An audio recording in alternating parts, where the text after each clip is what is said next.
Because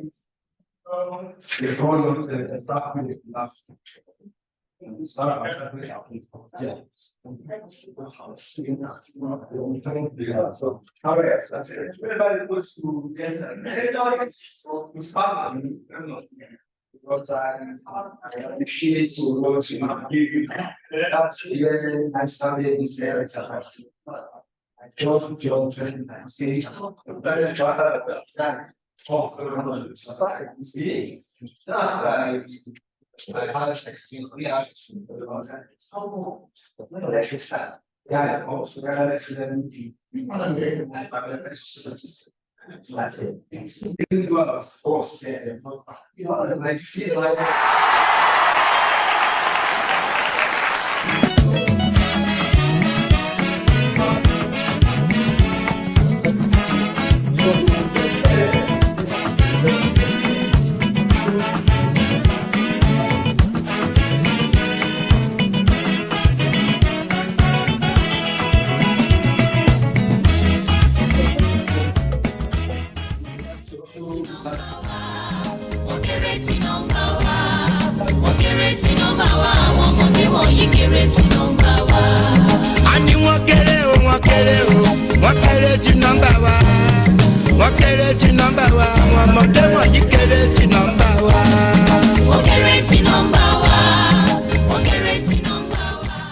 not because I suffer fast, not because I pray and fast.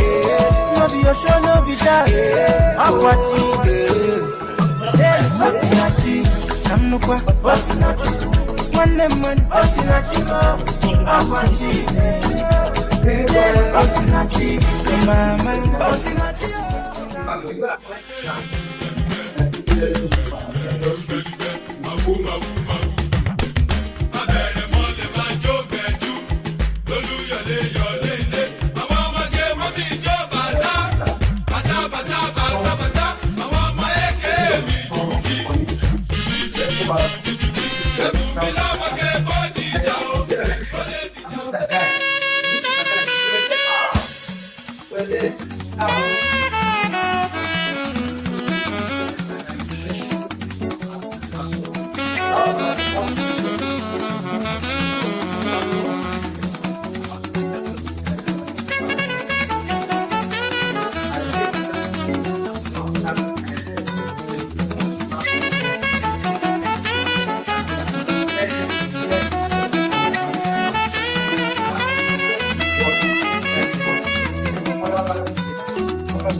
Not because I suffer fast, not because I pray and fast.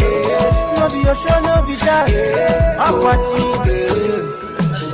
Osinachi, I'm no kwa. Osinachi, one man. Osinachi, I'm watching. Osinachi, mama. Osinachi.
Not because I suffer past, not because I pray and fast.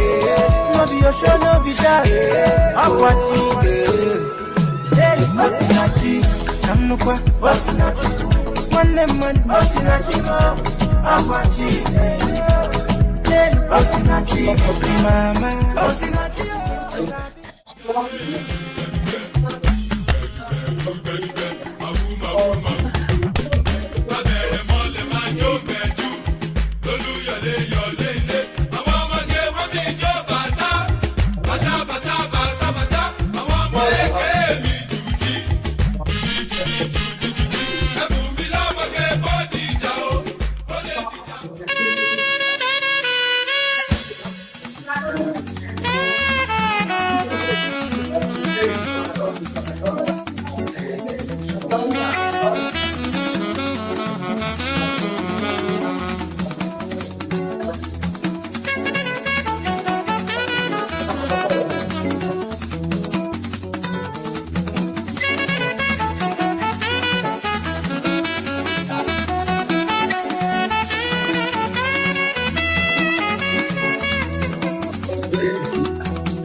Agora aí eu já não parece só pedir. Não é nada. Eu tenho sim, né? Consciência, né?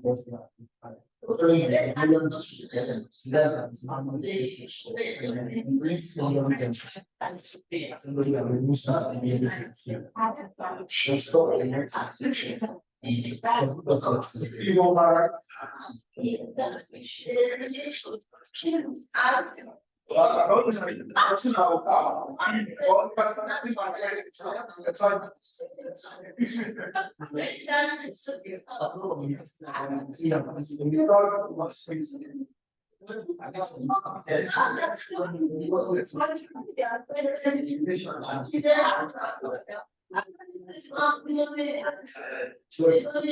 e vão dar.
Hello, bro. We can start now. Yeah, hello, Prof.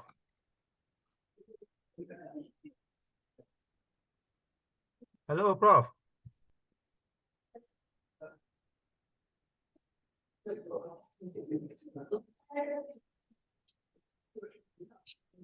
Hello, Dr. Taiwo, can you hear me? Yeah, I can hear you. Please, who am I on to?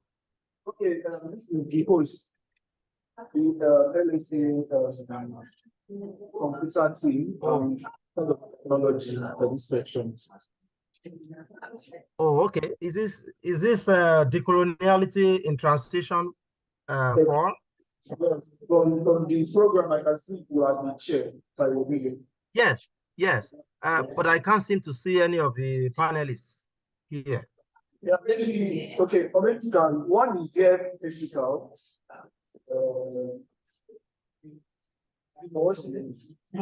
Okay, Dr. Maureen is here physical. She's here in person. So I think Okay. you can maybe give like 5 minutes to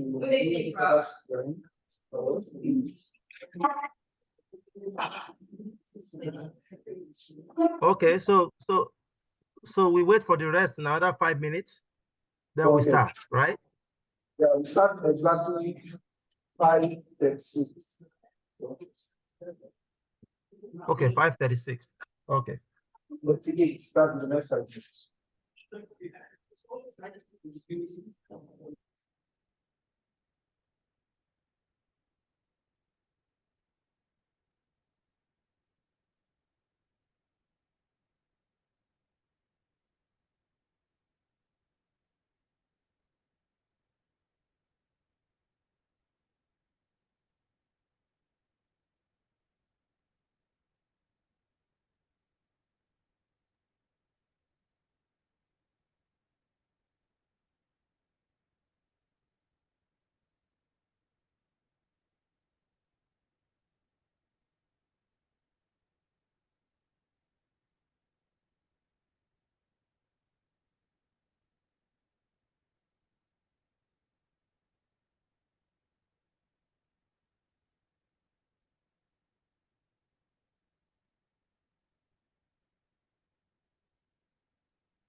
I think we have Sheila with us.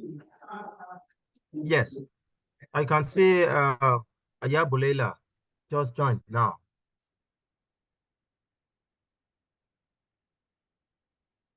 So do we still wait for the remaining three panelists, So I or think we start I now? think at this point we might just have to start and they might join in. Yeah.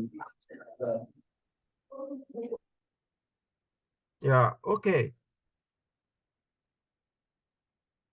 Good evening, everyone. I want to thank you for joining this panel. My name is Dr. Taiwo Bello, and I work at the Department of History, University of Toronto, in Canada. We have, I mean, this panel is an important panel in the sense that it touches on, key issue or one of the key debates in African studies, as to how do we decolonize, knowledge, how do we decolonize curriculum and the likes. And I think that uh, the presentations that we will be listening to today will touch on some of those aspects. So I'm here to learn a lot from the presenters, and I believe that they would not disappoint any of us, participating in this panel. So first off, I would like to thank Dr. Maureen Undu for making great efforts to make it here in time, not on time. That's important. Thank you very much for joining us as early as you could. I also would like to thank Aya Bulela for also finding the time to be here and join us in this very important panel. So without just some housekeeping before we begin, each presenter, I don't know, we are still waiting. We still have three more presenters to join us.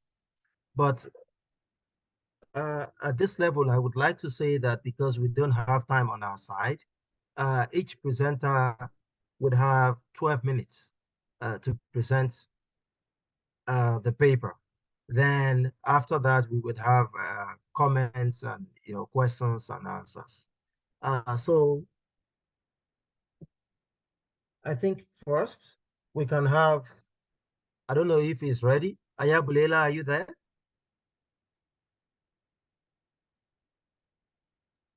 Hi, everyone. Yes, I'm here. I'm just trying to start my video. Okay. Yeah. Okay. Thank you.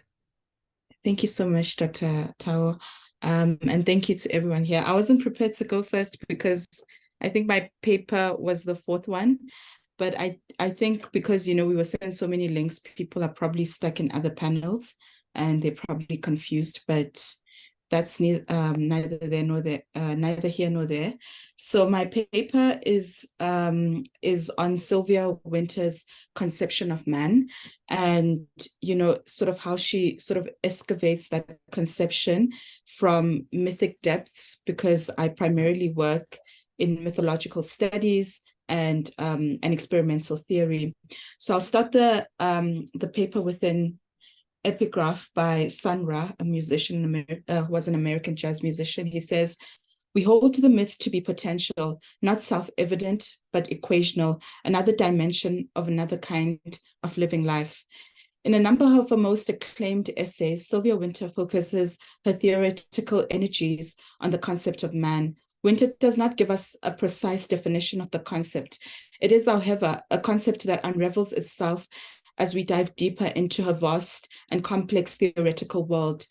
There are at least 4 dimensions to Wynter's concept of man, but we focus on the matter of the concept. We must note that it is presumed by both author and reader alike that man is a universally present and self-evident concept in all possible epistemic worlds. However, we do get a sense that man is an ontic entity. Instead of it being a concept, it is also an ontology, an existing thing, a thing that exists this is then the first dimension of the concept. Secondly, as she unravels in her later work with Catherine McKittrick, man is in existence not just in the name, but in existence in practice. Existence in Winter's theory of man centers on the biological category of knowledge. This is the third dimension of the concept. Therefore, man, at least in the modern episteme, is a biological being. In other words, man as a profound and perhaps grounding biological existence. Since man is a being of consciousness, theoretically, we consider it a subject. This element of subjectivity makes up the fourth dimension. Although the concept subject, here reduced to an element of the concept of man, is contemporarily used in literary, social, and political discourses and theory, its origins are firmly rooted in early modern discourses of the mind and consciousness and the myths that are built upon those narratives and philosophies. And this is what this paper will delve into.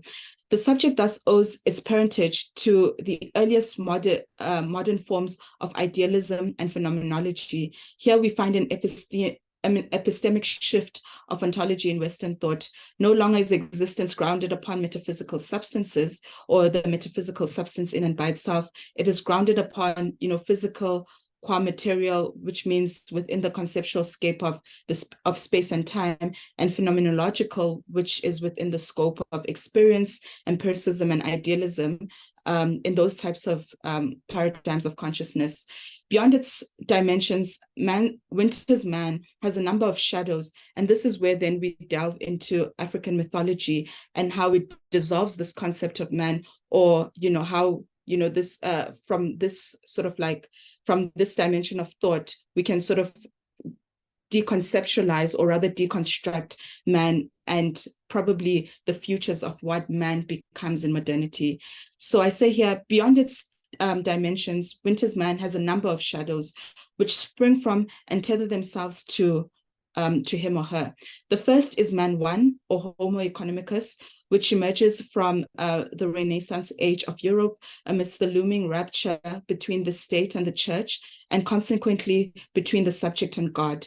The second of these shadows emerges much later in the liberal bourgeois age, after the initial rupture subsides and freedom and enlightenment have been cemented. Winter calls this man too, or Homo economicus, after Marx and Weber. Both shadows emerge as a result, and perhaps with the spirit of the grand epistemic breakthroughs in modern Western thought. Homo politicus rises from or with the spirit of the Copernican revolution, while Homo economicus comes forth in the dawn of the Darwinian revolution. These shadows are not mere consequences of the history of ideas, they are archaeological riddles. And again, here comes mythology, or African mythology rather.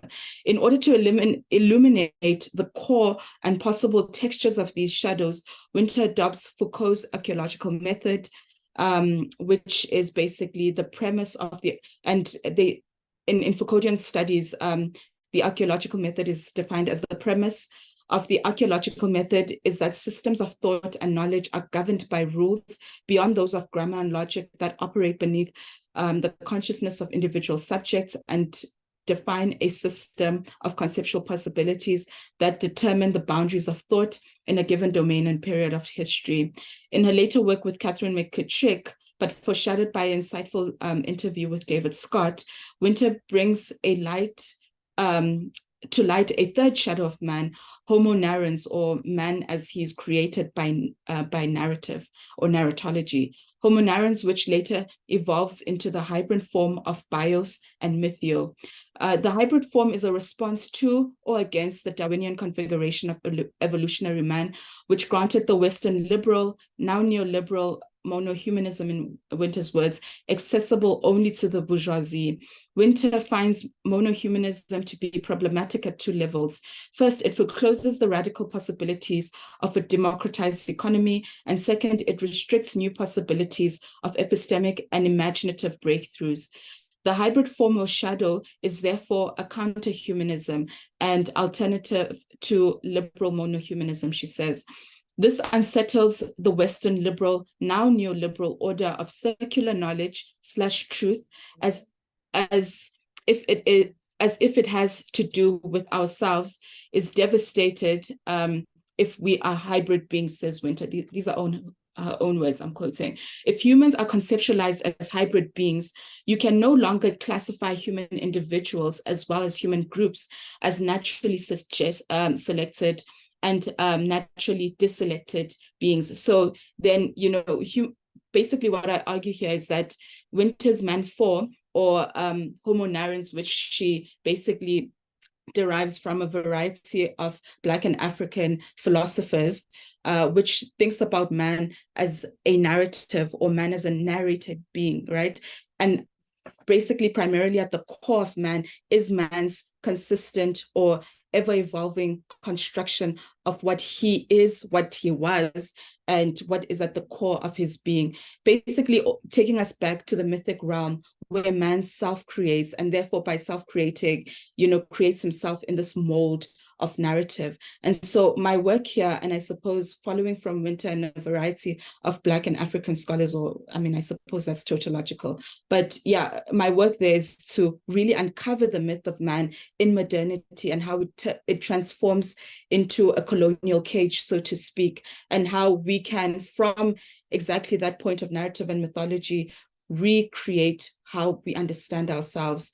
Not just, you know, like a recreation from invention, but a recreation from ancestral mythology, and see the potential of that well of knowledge, rather than dismissing it in this grand age of modernity.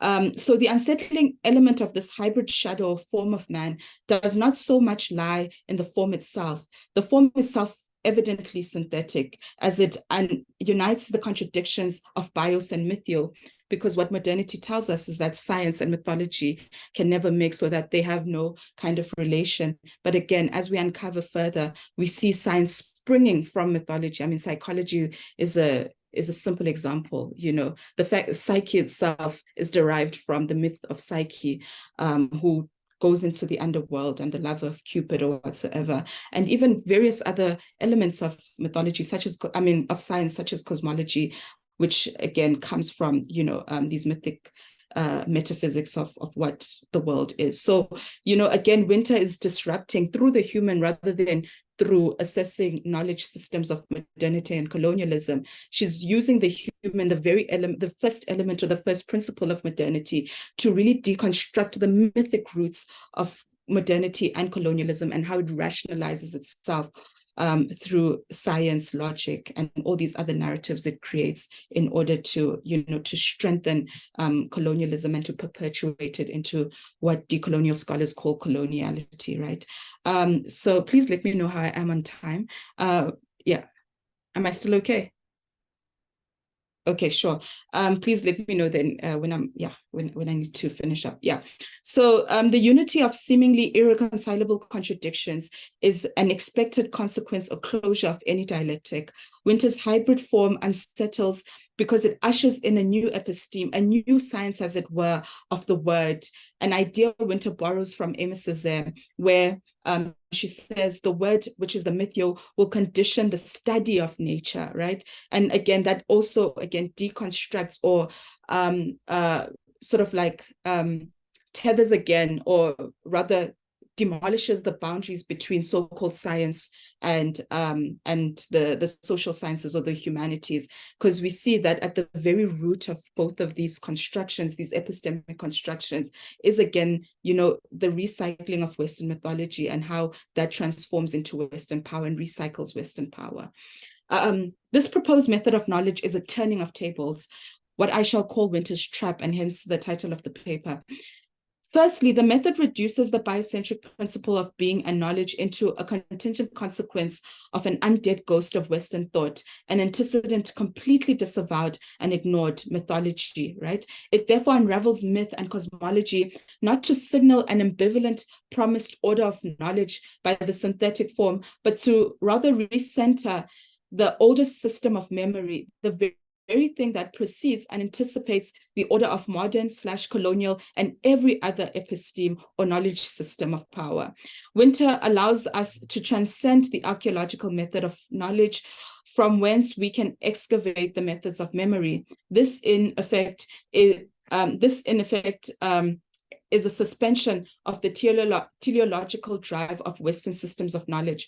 Consequently, winter is moving us out of the game/method of progress, a mimetic game that promises frontward motion in space and time. She moves us instead towards a cyclical game of riddled repetition, where we must look at being with new and perhaps more abysmal eyes, in accordance to our mythic ancestors like Credo Mutwa, Amos Tutaula, and so forth. Game here means the methods from which we read and participate in reality. The game for me, or rather reading from winter, is not merely a transcendental fantasy we retreat to in order to escape the truth. The game is the ultimate revelation, a meta-revelation that is, of the set of codes, rules, and laws that define our individual forms of thought and being in the colonial, modern, or material world. The question then becomes, what is man and its company of shadows in this vertiginous game of mythio? And more importantly, is man a central or possible figure/category of being in this game? Or are there other figures and epistemes that completely unsettle man's position of ontic coherence, right? And this is where we go into the traps of existence. And, we basically, again, unravel the metaphysical order of man. And this is then when winter sort of comes into Fanonianism, and when Fanon leaps out of the game of man, he retraps himself through, the ethic of humanism. And I think maybe let me read from there and then close with some Egyptian and Yoruba mythology. For Fanon, the ensnaring liberty of bourgeois man comes with the trap of history. Fanon argues in Black Skins, White Masks that, and he says in his words, that colonialism has not only immured native life, but has... In the next 1 minute, please. In the next 1 minute. Okay, yes, let me check. Okay, thank you. Immured native life, but has immured the writing of history as well. And if the narrative codes, genres, and genealogies of colonialism have tended to block the potentiality of the colonized, they seem equally to be blocked by the affirmation of history. For one to break or leap from colonialism, they must untether themselves from history as well, because again, history is a form of narrative. It's also within that epistemic realm of modern mythology. Fanon's idealist retreat takes place in the conceptual space of reinvented Western humanism. He believes that a new man will bring upon the dawn of epistemic freedom. However, Fanon seems to return to the very same ensnaring grounds he sought to leap away from. Man for Fanon is fundamentally a historical being. Thus, the concept of a trans-historical man is truly impossible for him. The desire to be man, or for his being to be represented through the figure man, traps Fanon into a cyclical game of perpetual repetition, faintly reminding us of Sisyphus's fate, or Sisyphus's tragedy in Greek mythology. Anyway, to close all of this, let me just read the conclusion and I'll be done. The myth and it's the extension of the word. So then I continue to say that knowledge comes from this idea of logos, which is the word, and we're introduced to the power, the mythic power of the world, or of the word through the Bible in John. First there was the word and then man, but then we see this repetitively recycling itself in different genres and different ages of Western knowledge, and this is then poured upon us through colonialism. So then when we look at the word, we actually see its roots either in Ife, in Yoruba metaphysics, or even in what we now call the spell in Egyptian metaphysics, which becomes the root or the substance of existence. So the word in these anti or pre-modern epistemes is not merely a human function or an extension of human creativity. The myth is more importantly a riddle of epistemic memory. Through the myth, we must remember, as in Sanra's instruction, that there are different ways of organizing existence, and there are different methods of reimagining reality that do not necessitate a reworking of modernist frameworks. The challenge in the face of the epistemic riddle is to give up all modernist bearings, which include the human as either ontic or praxis, the materialist imaginary of reality, and the order of ontology in accordance to Darwinian speciation. Through the epistemic riddle, we exit the modernist game of being and recenter the mythocratic puzzles of thought, thus again recentering African metaphysics. The epistemic riddle probes us to rethink everything and forge or uncover new, uncover old paths of wisdom. And so from this, then we can begin to really reconstruct our knowledge systems. I think, let me just leave it there. Thank you very much for that very interesting and insightful presentation. So it takes me back to my undergraduate days, learning about philosophy and how it shapes other fields.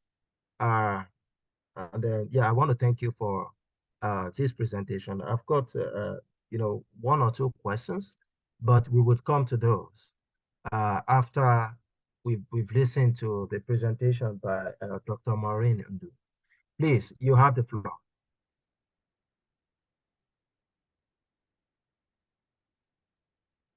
Hello, Dr. Maureen Ndu.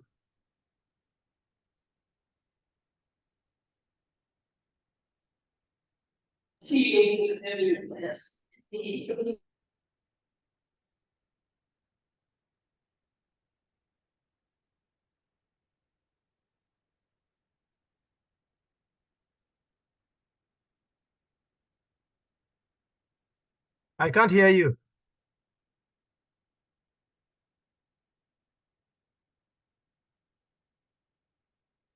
Actually, Prof, can you hear me now? Can you hear you?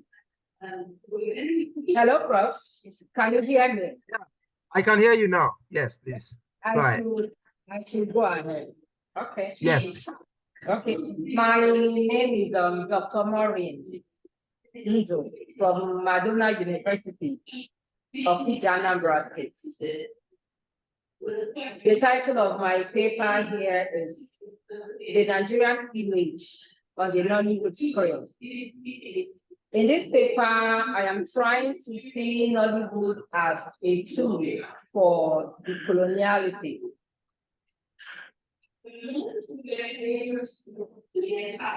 Go to introduction, please. Introduction. Okay, it's all right. Now I start my presentation. In Nigeria, film did not start with Nollywood. The first public exhibition of film was in 1906. That is according to Ekwazi 2008. Historically, one of the factors that influenced indigenous filmmaking in Nigeria was the nationalistic fervor among Nigerian theater artists before and after independence.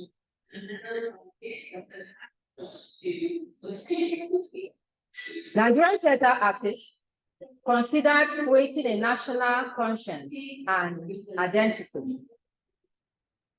The belief that an indigenous film industry reflecting Nigerian culture and portraying the national outlook of the country would project an image that people would want to identify with world over. Okadike, 1994, observed that the cinema embarked upon its own project of complete decolonization, following the examples of an already flourishing liberalistic literature channeled to these same purpose. Now, the Nigerian image of the Nollywood screen is the popular conception held of Nigerians, their institutions, and the nation through Nollywood movies or films. Film is not only a form of art, but also a tool for social reformation, transformation, and decoloniality, as it expresses the feelings of humans, their ideas, seek to liberate, make visible, and advance a distinct perception of the image of the creative society. This research is set to examine what Nollywood tells the world about Nigerians and Nigeria in their representation. The research interrogates the kind of image projected of Nigeria to the world. Then, Robert Menton's theory of functionalism provides the forecast for the work.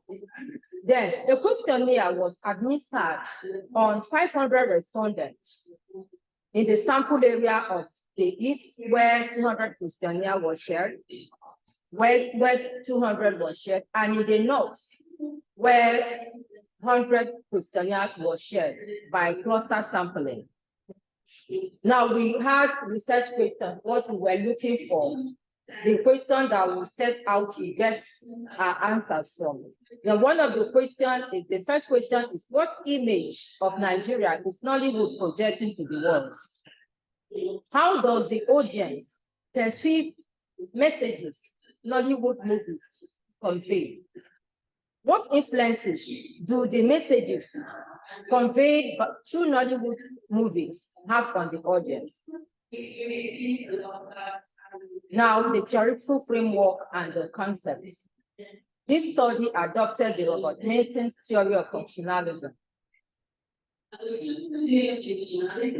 The theoretical approach was established as an approach to study of society in the decades immediately after the Second World War. Robert Menton, in what he called the paradigm of functional analysis. Now, this functional analysis of mass communication centers on the role of the media in the maintenance of social order and social structure, and examines how they perform or do not perform certain tasks necessary for the maintenance of equilibrium in the society. Now, the relationship between the theory of functionalism to the study is based on the fact that film, that is Nollywood in this case, is to maintain a social order and a social structure through the image it projects of the nation. Now, decoloniality as a concept used in this work is the study of the complex processes and outcome of colonization and settlers' colonialism, including its influence on logic, metaphysics, ontology, and power structures. In a nutshell, coloniality is a means by which we can reclaim the knowledge that has been upgraded by the forces of modernity, settlers' colonialism, and racial capitalism. Now, we just roll down the tables. Just roll down the tables. The research that was carried out to research chapter 1, the table on research chapter 1. Okay, research question 1. Now, the research question 1 is on what image of Nigeria is Nollywood projecting to the world. So keep scrolling. You get to a table.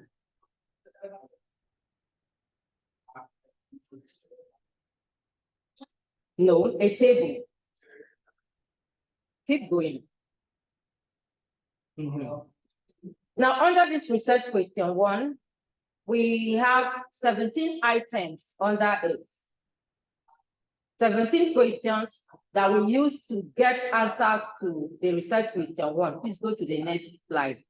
The research question 2, we have 7 items. Because of time, we won't go through them one by one. But the questions are there, and the percentages and the number of respondents are also on the table. We have 3 items there, and on research question 3, we have 3 items. What influence do the messages conveyed through Nollywood movies have on the audience? We have 3 questions there. Now, in our conclusion here, we stated that, or I stated that the study was set to interrogate how Nollywood films have shaped the audience perception of Nigeria as a country, and of course, Nigerians. Now, the result obtained showed that Nollywood projects a positive as well as a negative image of Nigeria, but frames its content in such a way that it tells the story of the people. From their response, we got it that although when we analyzed the questionnaires, that Nollywood projects a positive and also a negative image of the country, but it's framed in such a way that it tells the history of the people. Through Nollywood films, the audience can see the history of the people. Through the most recent films we are having now, through the films, you see the history of the people. You identify the people, see where they are coming from, and see where they are. Now, it also emphasizes the desirable aspect of the country's social existence, that it showcases the country's rich cultural heritage and projects Nigeria as a country where change is possible. Through these films also, you can see the social existence of the people through the Nollywood films, even the one we call the old Nollywood and the new Nollywood. You'll still be able to identify with the social existence of Nigerians. Then in the films too, you see our rich cultural heritage. Most people these days copy their dress code, the African dress code from Nollywood films. Other aspects of our rich cultural heritage is being showcased by Nollywood. And it also shows that Nollywood is a country, Nigeria is a country that change is also possible. Then the predominant view of researchers and critics of Nollywood as seen in the literature review. We're not able to talk about the review because of want of time. Then, but in the literature review, researchers seen in the literature review that Nollywood projects a negative image of Nigeria is not unfounded, because a lot of the materials we reviewed were stating that Nollywood project a negative image of Nigeria. They show Nigerians as ritualists in a lot of ritual movies, as the people that are as prostitutes in most of the films, people that make money out of all means. They can kill to make money. Those are the major things we saw in most of the reviews. But this research also proved that it's wrong in the sense that the research revealed also that those things are also happening in Nigeria. That those things that we saw in the review, that they are not lie, they are not unfounded. That those things, still the movies still portray those things. The research revealed that although Nollywood projects,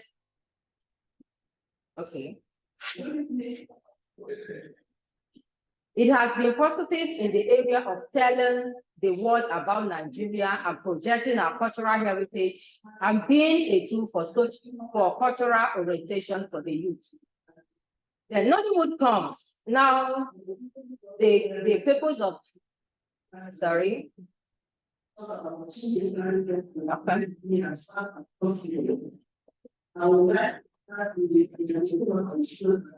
Nollywood comes handy as an instrument of decoloniality, as it is a continual process of delinking from the colonial metrics of power and relinking to indigenous ways of knowing and structuring the world.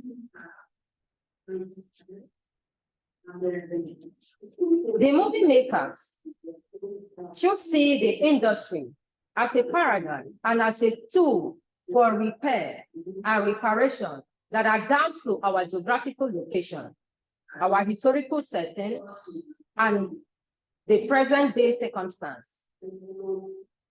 It should seek to restore, elevate, rediscover, and acknowledge the diversity of lives, lived experiences, cultures, and knowledge of the indigenous people of Nigeria. Then decoloniality becomes that concept with which we tell our African stories, and project our African identity in the image we project to the world. Nollywood should seek to liberate, make visible, and advance a distinct perception of the image of the creative society, Nigeria and Africa in the broader sense. The film of the nation is a liberatory language for the future of the nation as it projects the identity of the nation to the world. Thank you.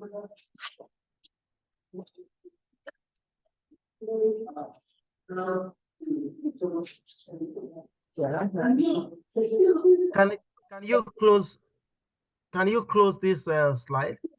Please? Okay. Thank you very much, Dr. Ndu, for that presentation.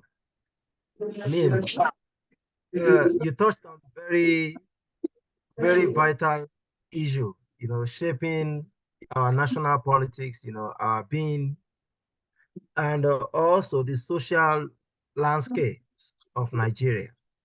Nollywood is known not only in Nigeria or in Africa, across the world, as the image maker for the country in Africa. Yeah, and you also made a very important point as to the projection of both positive and negative images of Nigeria by Nollywood. I grew up watching Nollywood movies. I still watch Nollywood movies today, and I could see almost everything that is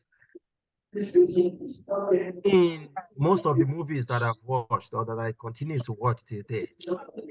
So thank you for that very important presentation. In short, I thank the both of you. But I have two questions for each of you, if you mind. Yeah, Bulila, thank you very much again for that very thoughtful presentation, philosophically rich, and then it was a presentation that takes me back, like I said, to my undergraduate days. Trying to figure things out, trying to understand myself as a human being, and the fact that your presentation touches on aspects of decolonization. I found it very interesting. And one of the two questions I have would be to ask, maybe because of time, we didn't have the opportunity to say this. Winters was or is as a scholar. This person an African? Is this person a European reflecting on Africa and the likes? Yeah, so I would like to know, I'm just curious, I would like to know who that scholar is or was, if the person is no more. And the second question that I am thinking about is how these very rich, detailed philosophical theories and issues that you pointed at actually take us from just the theoretical landscape into the practical realm, where we now begin to apply this knowledge. Because you've talked about games of knowledge. This is very important.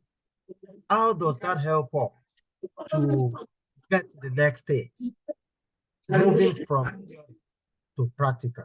How can we use this theory to begin to think or work towards decoloniality? Maybe in African studies or in African societies. Yeah. So those are the questions that I had for you. If you would want to respond, then we come back to Dr. Ondu. You are muted. Oh, sorry about that. Thank you so much, Dr. Bello. Could I please ask the host to kindly mute herself, because as you speak, like you're echoing back. Thank you so much. I really appreciate that. So Sylvia Wynter is an Afro-Jamaican philosopher and linguist. She's also, widely read literary scholar as well. I think she's maybe 92 or 93 now, so she's still alive. Okay. I think she taught at Stanford University for a very long time. So she's definitely of African descendants, and I consider the diaspora African, so she's African, certainly. Okay, the second question is, how do we take this theory and make it practical? I think, I'm going to answer that question in two ways. The first way is the relationship between theory, or this false distinction between theory and practice. And then the second one would be a direct question, answer on the application. So, I mean, I think, as you were saying, Dr. Bello, that, philosophy really does provide the groundwork for a lot of for every known discipline in these colonial structures, right? And in so doing, I mean, philosophy is highly theoretical, yet we still respect it. A lot of the concepts that we adopt in other discipline come from philosophy, and the way that we approach those concepts. And I think that's the type of approach we need to have as well as African theorists and philosophers, is that we need to really rework our grounding concepts and our grounding logics, rather than deriving them from the West and constantly inserting ourselves in it, saying we are also human, see how we are human, we are also logical, look at the ways we've been logical, we are also civilized, because we're still doing that kind of work in terms of, trying to integrate ourselves and make our, knowledge paradigms or knowledge systems comprehensible to Western universities or Western structures. And so, this kind of paper, the type of work I do with African mythology and indigenous knowledge systems and reworking that into philosophy, is basically a proof. And I think I'm just a descendant of, of a genealogy and a tradition of, radical African philosophers and theorists doing this kind of work. And basically it's proof that, what the West first considered and then convinced us was nonsense, as the speaker after me was simply proving, that these systems of knowledge are as legitimate, as complex, and more importantly, what's important about theory is that it has the potential to build and to rebuild the world, to conceive of new realities and possibilities. And so, the advocacy at the base of this kind of theoretical world, I mean, this type of theoretical world, work, is that, we need to rework these ideas that we take from, or we've inherited from, indigenous knowledge systems, such as mythology, riddles, proverbs, and, the language. For example, with proverbs, how do we detangle language through the use of proverbs, which, I think Nigerian literary scholars and men of letters have been able to do very successfully, so instead of disavowing or putting those things aside and trying to integrate ourselves into Western knowledge. I didn't catch that. Sorry. Could you try again? These computers. Instead of disavowing or throwing all of those complex, knowledge systems away, our work is basically about reworking those concepts in order to build or to envision new possibilities of what, first of all, knowledge systems could be, and what the world itself could be. So, for example, if we unpack the human and complicate it and show its roots as a fiction, because that's basically what it is, and say that while this fiction is building itself up in the Renaissance age of Europe and then concretizes itself in Darwin, there are other kinds of fictions that are being built elsewhere in the world, everywhere else in the world. So let's, for example, look at Amos Tutaula's fictions of the different manifestations of what the human is, whether as shadow, as ghost, or different types of animist reconfigurations, as Professor Harry Garuba does in his own work, or the late Harry Garuba. Let's look at these other fictions and how they were building alongside these modern conceptions, because as Europe was building its concept of the human, we had a response, or rather we were building counter humans, because there's something obviously ethically wrong about colonialism. I mean, we can, there's no argument there. And so in order to confront, this deep unethical root of colonialism, we need to reimagine in truth what we are and what we are in relation to nature and other kinds of forces. Concepts are not concrete in the way that universities tell us they are. Concepts are constantly, being broken apart, deconstructed, and they are genealogies of thinkers before us. So it's not true that we have to do new kinds of work in order to rebuild knowledge systems. We just need to rework and replay and reimagine from what we've inherited.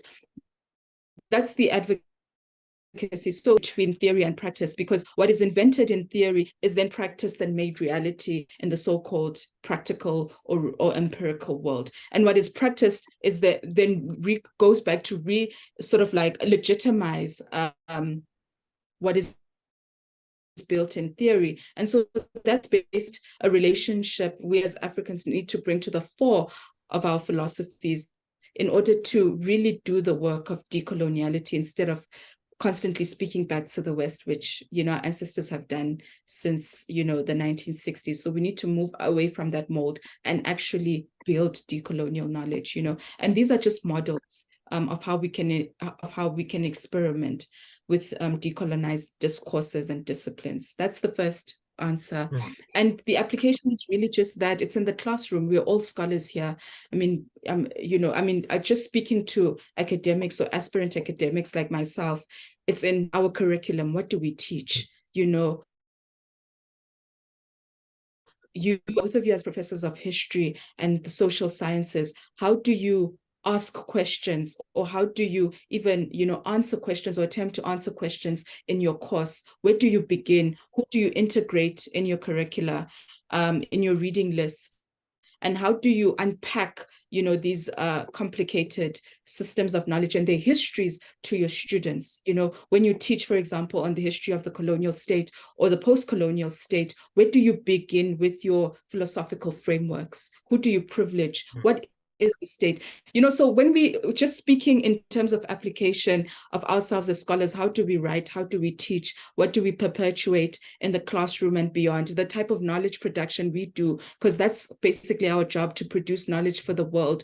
It's really about strategy, and whose voices do we uplift? And that doesn't mean we erase certain parts or portions of history and whatever we've gathered from it, but rather to tell the story from different angles and to be honest to our students that there's actually multiple dimensions.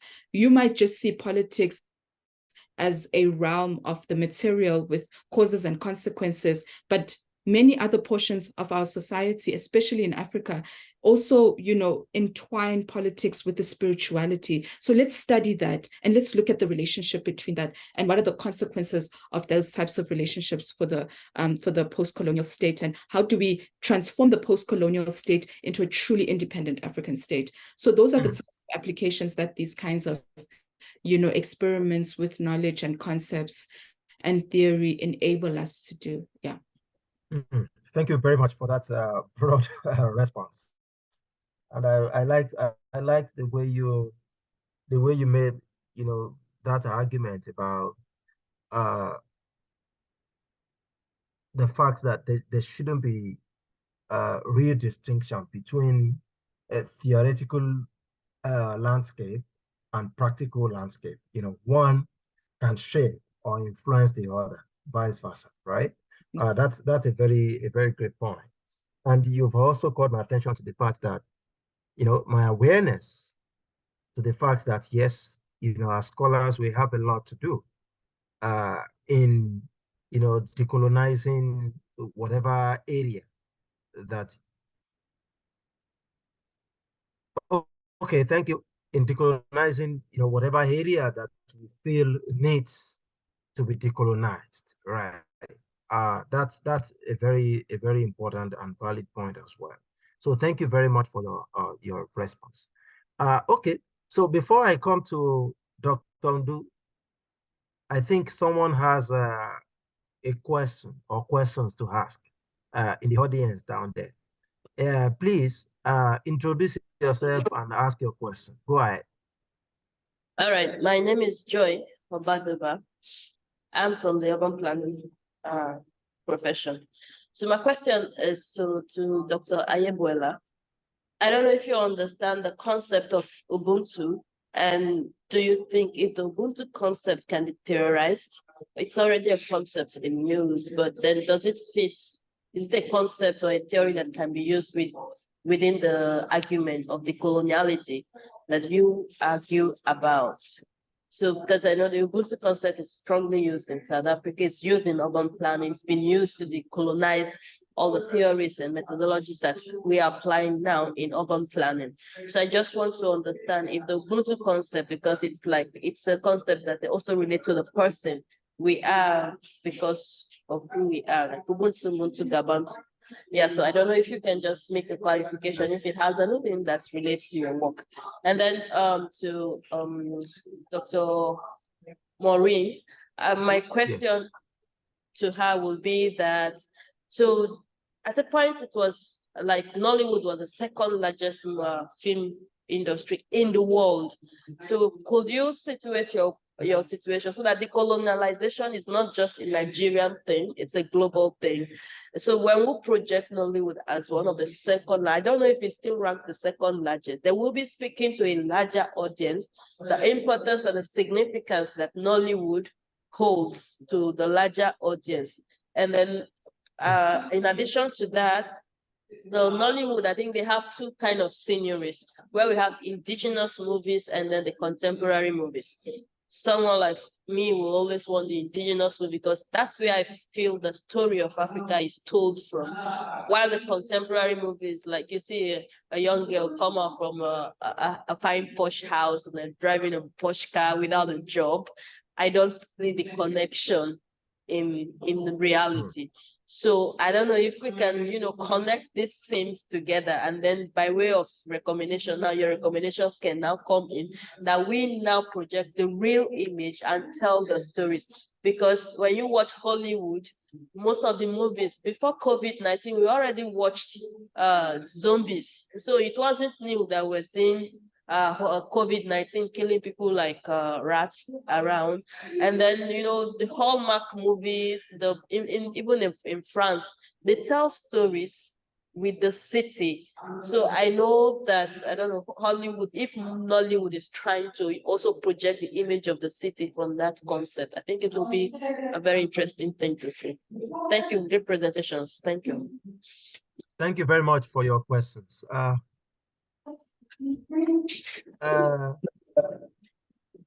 Ayabulela, would you want to respond first, or we go to Dr. Ndu then? I mean, you've spoken for some time. Let's have your response after Dr. Ndu's. Yeah, Dr. Ndu, please. Could you respond to her questions if you have any? You were talking about the significance of Nollywood movies.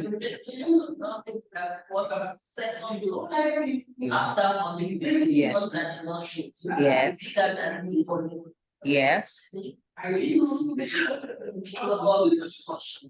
Okay. Yes, Nollywood still stands as the second largest, although during that time it was stated, Professor Ekwazi said it's in the sheer volume of production, not in real quality. You get it.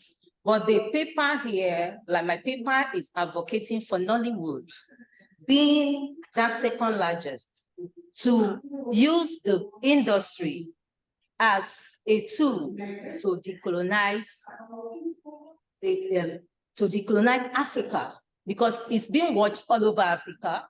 It's being watched even outside Africa to tell our African story. If you listen to my submission in the conclusion, they should be able to tell the African story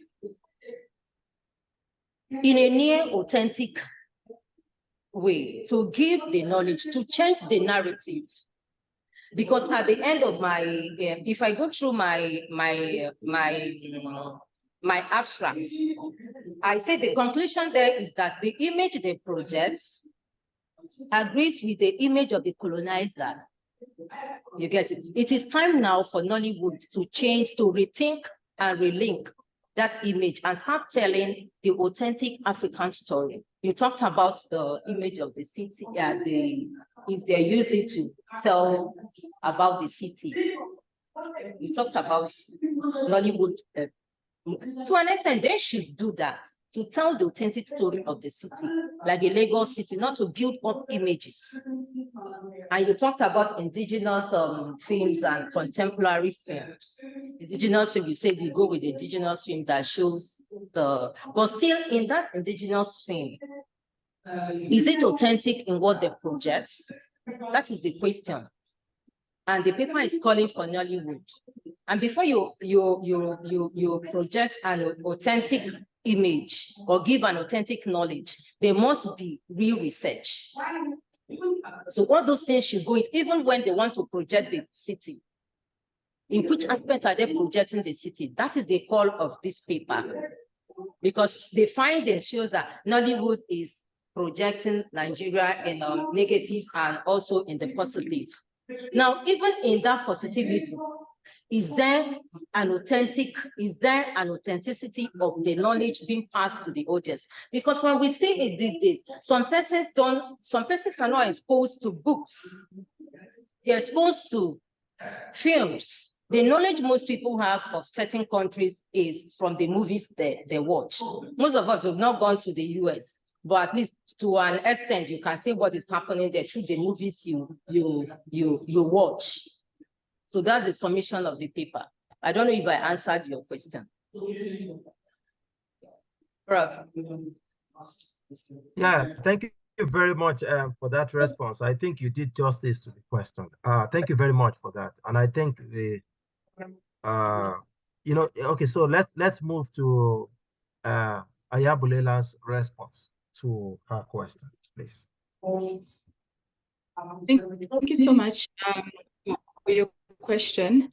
On the concept of Ubuntu, and particularly, in the sector of urban planning and whatsoever, on the question of, is Ubuntu an attempt to decolonize either, how we plan the urban area, or really how we think about ourselves as humans? I think, okay, I'm gonna begin at the end and then go to okay, so how I structured it. So basically I'll begin with, answering the question of what is Ubuntu and how then did it fall into, urban planning policies, both in South Africa and other influences on the continent and possibly globally. Ubuntu, I mean, it's highly misconstrued, and I'm going to be frank here. It's highly misconstrued, according to me, at least my reading of it, by white professors in South Africa, especially those in political studies, because they think that Ubuntu is a simple Nguni translation of humanism, right? But Ubuntu far precedes that. Of course, like when you look at the word Muntu or Abantu in Nguni languages, it's not just about us as biological humans having some sort of communal relationship. So basically, that's how Western scholars, interpret Ubuntu, that it's humans, biological humans, that's to say, also biological humans who become social humans in the age of modernity, having a communalist ethic of how to relate with one another. So my relation with myself is primarily based on my relationship with the community. That's the interpretation of Ubuntu. Although it's partially true, or there's a partial validity to that type of definition, Ubuntu far extends beyond that, because when you look at Nguni language structures, Ntu, is basically part of every kind of, is the definition, or it's integrated into every sort of like noun of any kind of thing, we can possibly think of in existence. So for example, you know, what the West calls the object, Nguni people will call into, you know, and even when we classify animals, that, you know, that fixture of Ntu is part of that. And basically what's believed by Nguni philosophers and, you know, and genealogists is that Ntu relates back to, you know, what was, or who is the Kemetic goddess of pre-existence of the cosmos, who is Nut, right? And so Ntu is basically a cosmic relationship of oneself with everything else that exists. So you do not only have an ethical contract with your community of humans or biological humans, you also have an ethical contract with everything in existence.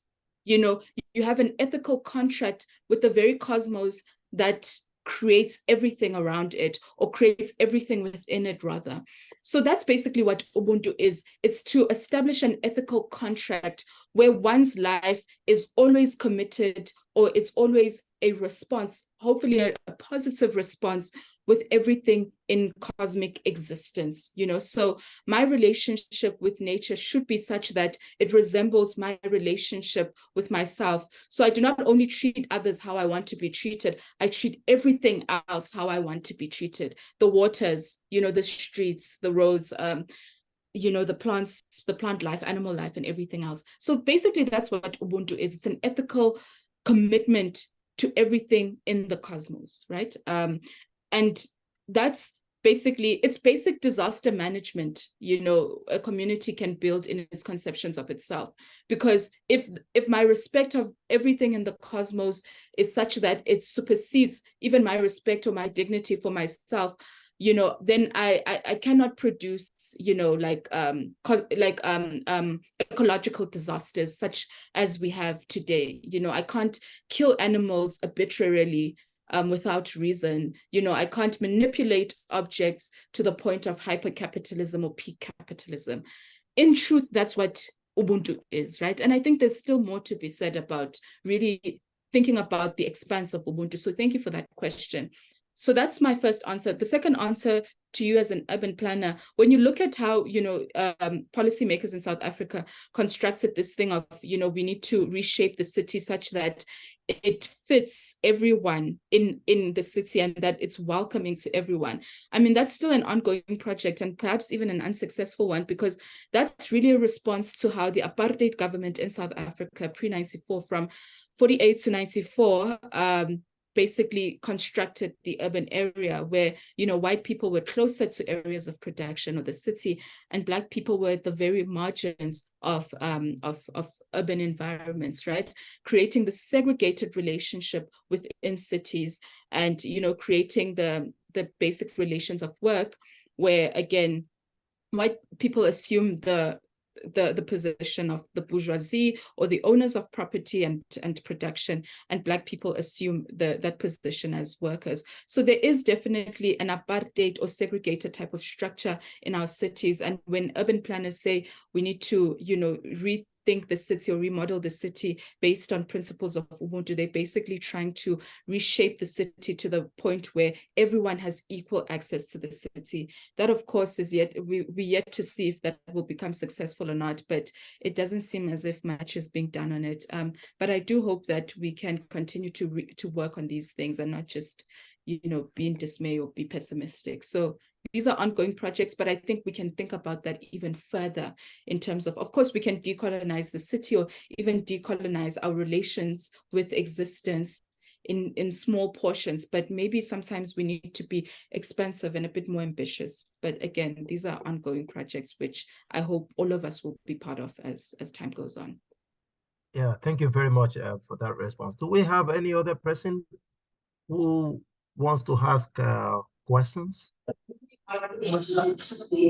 in the room?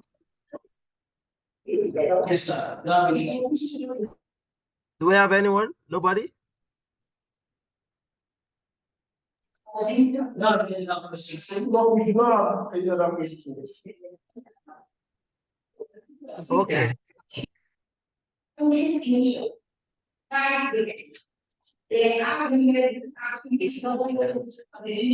we? Hello, Prof. Prof, can you hear me? We do not have any other question. We do not have any other Okay, no question. other question. Okay. Oh, so thank you very much, Dr. Undu. While you were making your very important presentation, I was wondering if because you touched on the fact that uh, you know, movies or films should or serve as tools for social referencing, transformation and decolonization or decoloniality, right? So I would have loved to see in your presentation, maybe one or two, examples of films that have touched on this area, that have helped us to see that yes, uh, people who are making films in Nollywood are working towards, or they are thinking towards or through the idea of decolonization or decoloniality. If you have one or two, films that you can cite, I would love to hear. Maybe, that would give me an opportunity to go watch them after, this panel. That is my first observation, and which also comes out as a question, as it depends on how you look.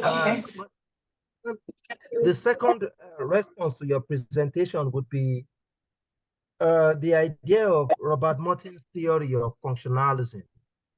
I had no idea of who Robert Martin is or was, right? So I was hoping that you would say something about this guy and how his theory of functionalism breeds on or helps us to have a better understanding of the idea of decolonization or decoloniality with respect to African history, African study, or African society. Okay. That is noted. In the main work, it will be included. But we have things these days that actually try to decolonize. And we have things like the current, not too current. We have October 1. I know you've watched it. That tells the story of the independence. Okay, from our own point of view, that tells the story of the independence from our own point of view. If you watch the film, you will see the main character that goes about raping virgins.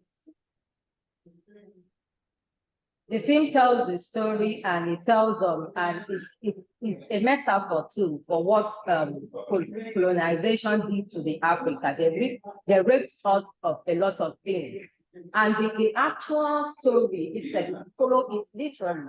You see the prince that goes about raping virgins he does that because of what was done to him by a colonial master, a priest per se. And when he brought the results to Captain Winterbottom on the Independence Day, they pushed it under the carpet. The sergeant tried to question him. Is it because the person that caused what happened was from his own, but he twisted the story that no, if an Hausa, a Yoruba man raped an Igbo woman, and the Igbo father killed the Hausa man that was accused, and later on it was discovered that it was the Yoruba man that actually did the crime. That kind of thing is a kind of, we use it to tell a kind of actual story from the angle of the African person. Another thing that even the Anikala called the current film is telling our culture, the Yoruba culture. Even the adaptation of this most recent film, the adaptation of the adaptation of them. Yuka's Kings and the Horseman. It's also a film telling our what is it called? Our story by ourselves. Bringing up even if those cultures were seen not to what they actually happened, and they actually were there for a good purpose. So those things are some of the things that tell those that try to give our narrative. Although most of the times, because it's business, like Professor Kwazi will say, business first. It's business, we want to make money and they want to stream it, and they put a lot of fantasies and imaginations around it. But to an extent, like the research found out, the research found out like it's positive image, it's negative image. To an extent, it's telling that aspect of us, bringing it to the world.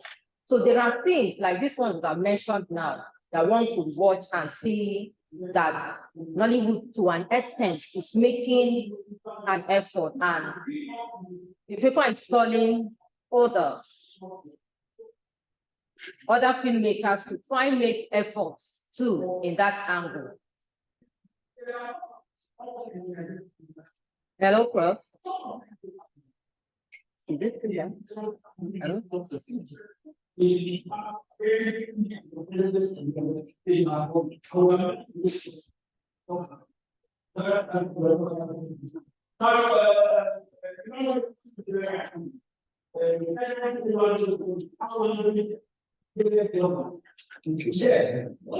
from him,